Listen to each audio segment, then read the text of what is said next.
Juan Mario Pérez Martínez, mixteco de Oaxaca, México, coordinador del Seminario de Radio y Comunicación Indígena en la Universidad Nacional Autónoma de México.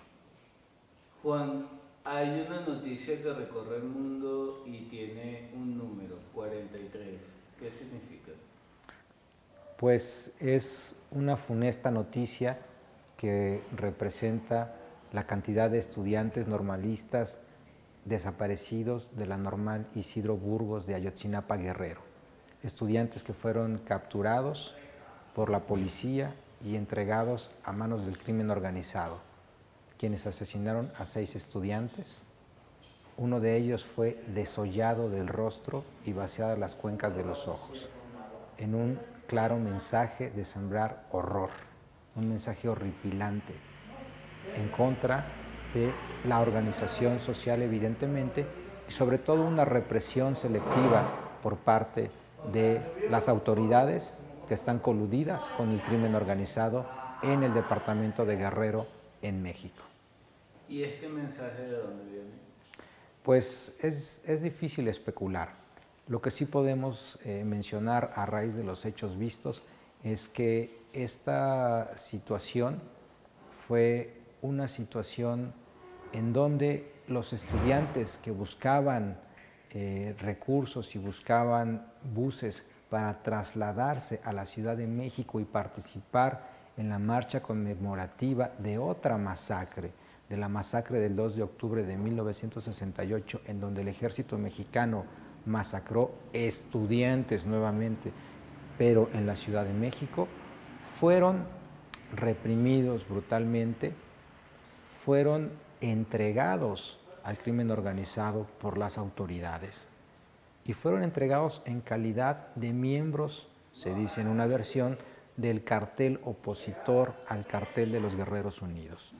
Esta situación nos señala varias cosas.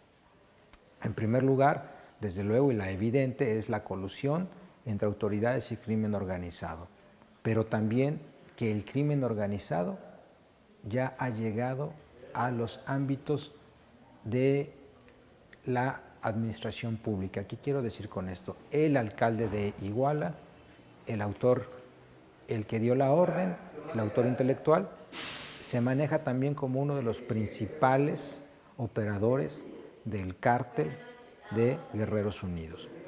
Hay que contextualizar también, hay que decir que el departamento de Guerrero es el principal productor de oro en el país.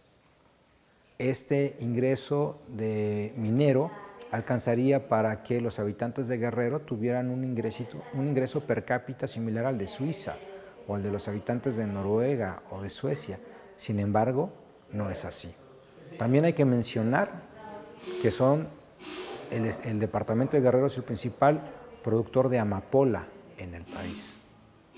Y desde luego hay que resaltar, y no podemos pasar de largo, que los índices de mortalidad infantil, que los índices de mortalidad materna solamente son equiparables a países como Namibia, a países como Liberia, a todos estos países que en este momento padecen la epidemia del ébola.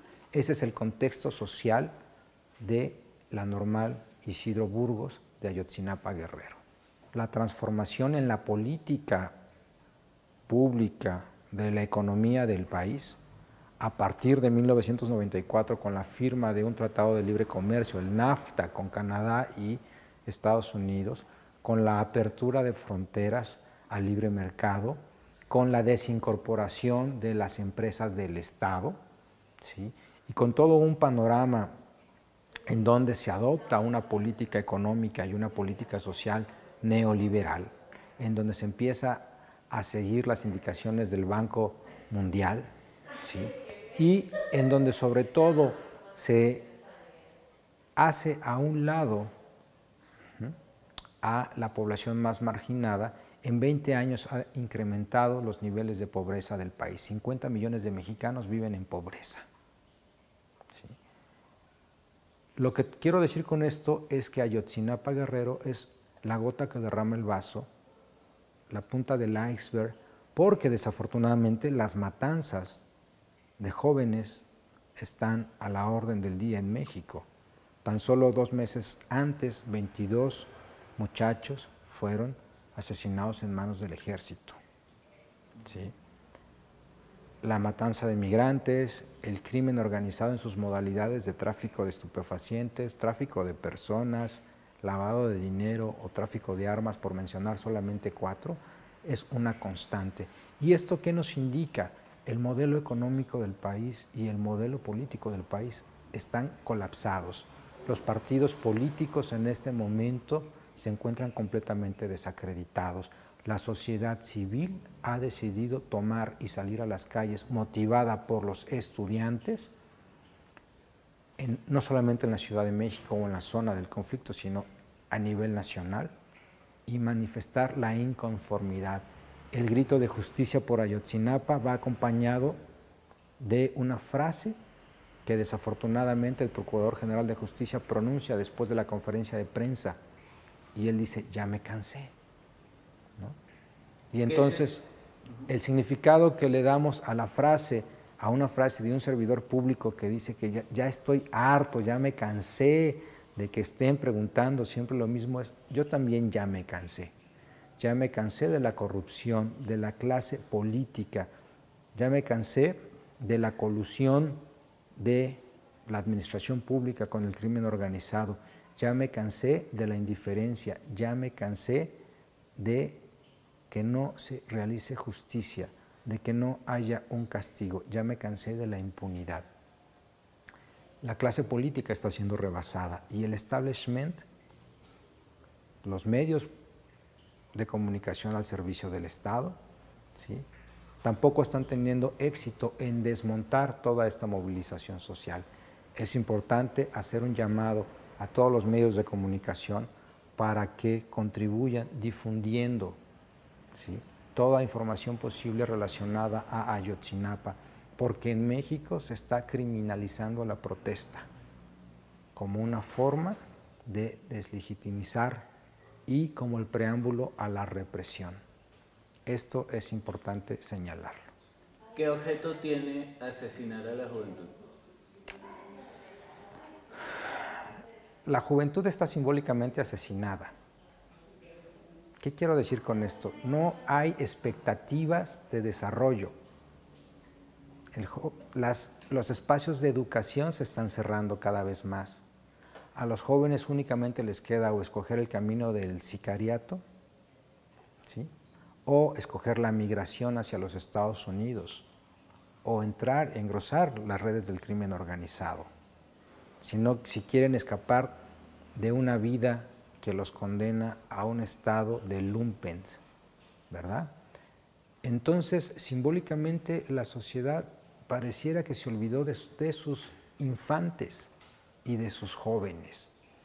Un país que tiene una tasa de natalidad como en México, que tiene un bono poblacional importante en la juventud, no es capaz de incorporar a toda esta juventud al mercado laboral. Simple y sencillamente no es capaz de brindar educación. Entonces, la descomposición del tejido social en México es lo que ha posibilitado tal nivel de barbarie. Imaginemos por un momento quiénes serán estas personas que son capaces de cometer crímenes, prácticamente podríamos calificarlos de lesa humanidad, ¿no? ¿Cuáles son las opciones sociales que tuvo esta persona para no caer en manos del crimen organizado, para no convertirse en verdugos especializados capaces de sembrar políticas de terror hacia la población? Entonces, ante la pregunta de por qué en México se asesinan a los jóvenes, habría que sumar, además de este contexto, la cuestión de que las élites políticas del país no están siendo élites jóvenes. La clase empresarial del país no está rejuveneciendo.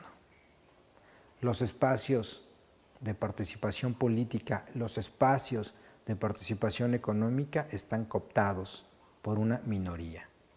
¿no? Es una sociedad con tal contradicción que por un lado se tiene al hombre más rico del mundo y por otro lado se tiene una marginación tal como el municipio de Metlatónoc en Guerrero.